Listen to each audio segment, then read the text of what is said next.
dollars before I get into why it took me so long and to make a video, why this and that. I told y'all going into this game that the Fever was going to win. I was one of the people that did not expect them to lose this one. Go back and look.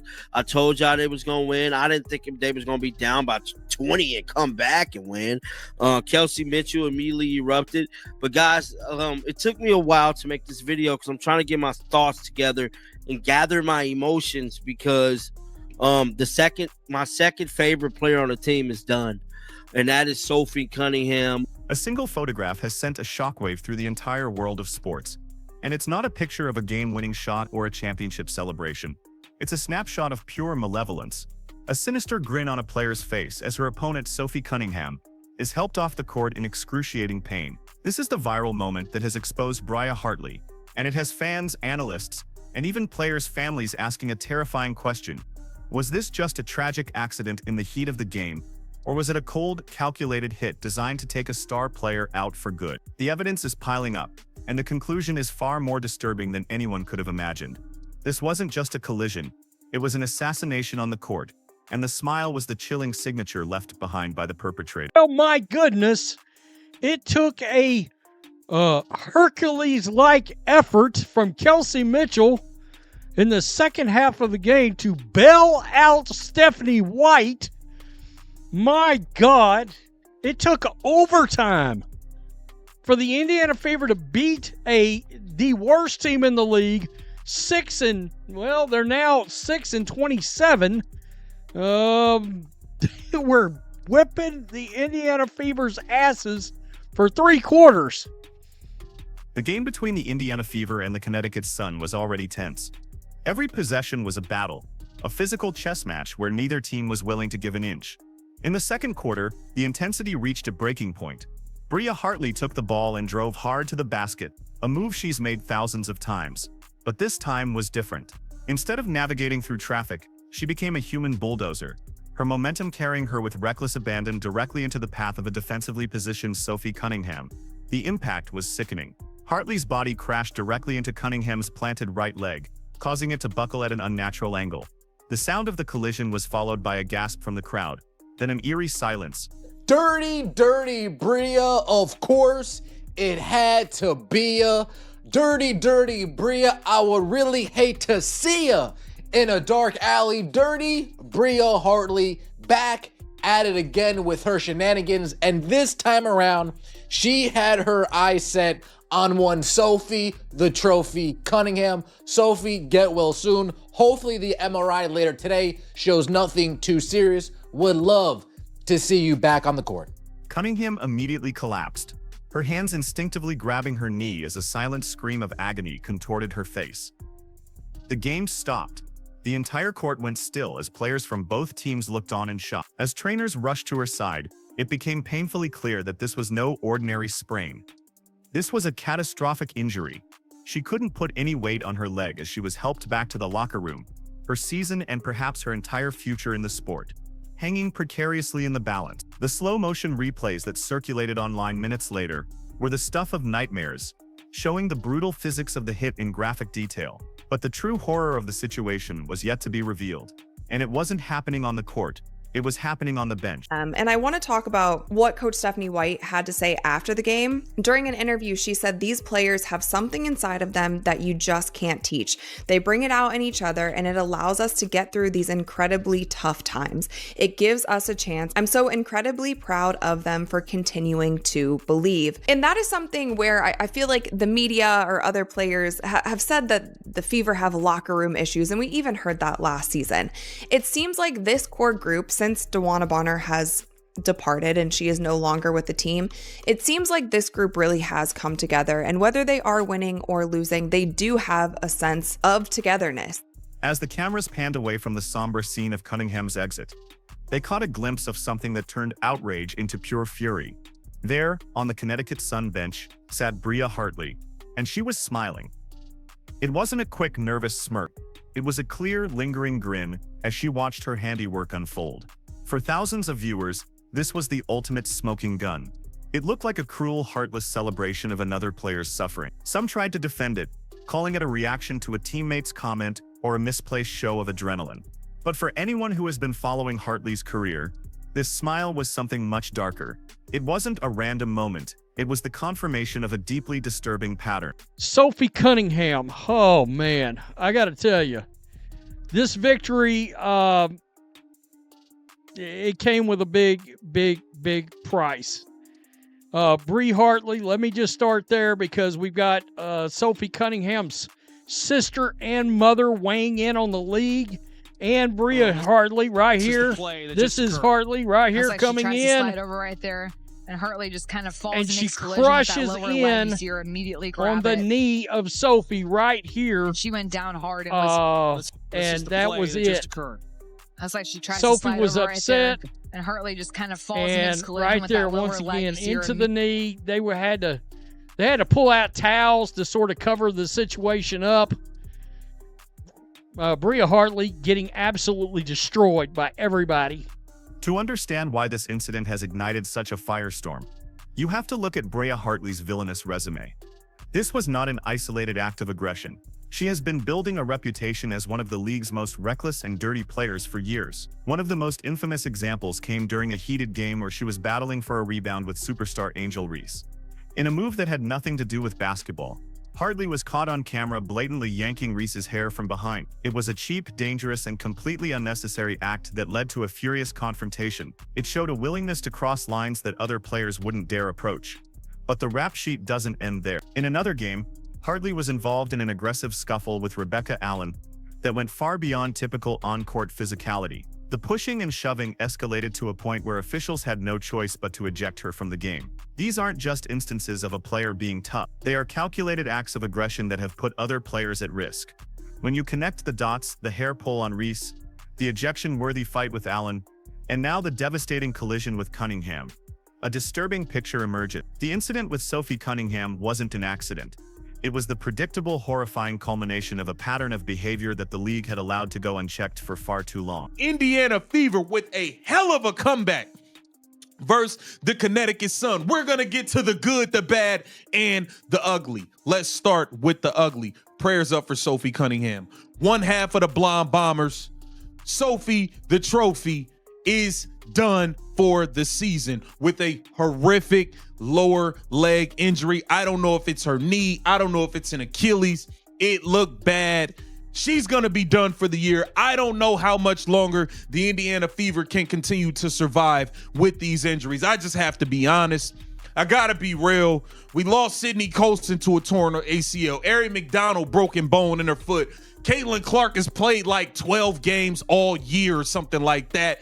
Dewana Bonner scammed us. I mean, it's been a complete shit show, to say the least. It's been a shit show. With a history like that, Hartley's smile becomes even more chilling. While Cunningham was in the locker room facing a potentially career-altering diagnosis, the smirk seen around the world was being dissected by millions online. Was it possible she didn't realize the severity of the injury? Unlikely. Every player on that court knew something terrible had just happened. The more plausible and more terrifying interpretation is that she simply didn't care. Or worse, that she was pleased with the outcome. This single expression became the focal point of the entire controversy, transforming Hartley from a reckless player into a full-blown villain in the eyes of the public. It suggested a complete lack of remorse, a callousness that has no place in professional sports. The smile was more damning than the hit itself. What makes this entire situation even more infuriating is the complete and utter failure of the officials and the WNBA itself. As Cunningham was being tended to, the game just went on. The referees, who were tasked with ensuring players' safety, never stopped the game to review the play. There was no foul called on Hartley, no flagrant penalty, no assessment of the dangerous contact. It was as if it never happened. This shocking display of incompetence sent a clear and dangerous message. In the WNBA, you can take a player out with a reckless play and face zero consequences. Where Sophie Cunningham went out in the first half. And that was such a huge blow for the Indiana Fever because Sophie Cunningham has been somebody, she has been the glue of this team since Caitlin has been out. She is playing so incredibly well during the second half of this season. She plays hard every single night. She's super tough. She doesn't make excuses. Like, she is somebody who has really held this team together, and seeing her go down in the first half, like, I couldn't believe it. I didn't know what it was at first when I saw her went down. So let's save this team today. And I told y'all, go back to the video I posted last night. I told y'all Bria Hartley is a dirty player. She's no different than Dejanay Carrington. It just doesn't get as much publicity because the Connecticut Sun stink. Point blank, period. She's reckless. She injured Sophie Cunningham, and it is a travesty. Stephanie White, you better go and you need to be buying Kelsey Mitchell food all week. You need to send her a personal masseuse because she saved your job tonight. Yeah. The outrage over this inaction was immediate and fierce, led by Sophie Cunningham's own family. Her sister Lindsay and her mother Paula took to social media to voice their disgust. They didn't just call out the dirty play, they attacked the league's broken system. They pointed out the hypocrisy of a league that fines and punishes players for criticizing bad officiating, yet allows those same officials to miss dangerously blatant calls without any accountability. Their desperate pleas for justice resonated with fans who have long felt that the WNBA prioritizes its image over the safety of its athletes. A system of silence has been created, and it's the players who pay the price in shattered bones and torn ligament. While the league remained silent, the internet was screaming. The clip of the injury and the picture of Hartley's smirk exploded across Twitter, Instagram, and TikTok, creating a digital war zone. On one side were the Indiana Fever fans and neutral observers, demanding justice and calling for Hartley's suspension. They created compilations of her dirty plays, shared slow-motion breakdowns of the hit, and flooded the WNBA's social media pages with calls for action. On the other side, a darker corner of fandom emerged. Rival fan bases, particularly those who disliked the Fever, were seen openly celebrating Cunningham's injury. It was a grotesque display of tribalism, where the pain of a human being was treated as a victory for their team. This social media war exposed the deep divisions within the WNBA fandom and the toxic culture that can fester when accountability is absent. Is driving in. Sophie Cunningham, or Kelsey Mitchell comes down. Sophie Cunningham overhelps, and Bria Hartley just kind of plows through her leg by the looks of things. So I need to see where she plows through. She kind of plows through the knee, and Sophie's holding like her patella. She's holding her patella. It does look like it's a patella. It's a patella injury. Normally, people will hold higher in their knee if it's a knee ligament injury. So we were talking about a couple things when it came to Stephanie White, right? And one of the things were, does she really care about winning? Now, she looks very effusive, right, on the sideline, giving a lot of energy, looking like she cares, getting pissed off. It was times where Caitlin Clark even had to hold her back from yelling at the refs, right? So I would think she wants to win. I don't think she's trying to throw anything. Now, I can admit, when it comes to the end of the game, her rotations, her deciding who to play and who not to play, it does make her look a little bit enigmatic. For the Indiana Fever, the consequences of this single play are nothing short of catastrophic. The team was already walking a tightrope this season, battling a relentless string of injuries that had left their roster depleted. They were fighting for their playoff lives, a scrappy underdog team trying to survive. Sophie Cunningham was more than just a player on that team. She was its heart and soul. As a veteran leader and a crucial scorer, her presence on the court was irreplaceable. Her injury isn't just a setback. It's a potential death blow to their season. The hope that had been building around this team has now been replaced by a grim sense of despair. Without her, the Fever are not just a weaker team, they are a team on life support. Their playoff dreams likely shattered on that arena floor. This brings us to the most chilling question of all, the unspoken fear that is now being whispered in locker rooms and by fans across the league. Is Sophie Cunningham's career over? While there has been no official announcement, the severity of knee injuries in basketball is well documented. An ACL or MCL tear, or worse, a multi-ligament injury, can be a death sentence for a professional athlete's career. We've seen it happen time and time again to players at the peak of their powers. Their careers are cut short in a single brutal moment, and they are never the same again. Stephanie White's best friend, Carolyn Peck, been, and where has the Indiana Fever are a more dangerous team without Caitlin Clark conversation gone? How come once the Indiana Fever suddenly stop that 5-game win streak, lose 3 of their last 4, how come Carolyn Peck has suddenly stopped showing up on TV? How come that narrative of the Indiana Fever are more dangerous without Caitlin Clark? Why has that suddenly stopped? To see her go down, to see, like, it's just emotional, guys. Just, I'm hella mad. Hartley need to be suspended on a major level completely. Probably she's, at this point, she's more dirtier than Dejanay Carrington. Just the countless of dirty plays she has been doing over the last couple weeks has just been remarkable, and it's shocking that she's not suspended. Sophie Cunningham was getting attacked from the opening part of this game. Let me pull up something here real quick, guys, but I am hella mad, bro. Sophie did not deserve any of that happened to her today, and it is very, very unfortunate, man. The deafening silence from the team and the league is only fueling this speculation. But the most telling sins might be coming from Fever head coach Stephanie White.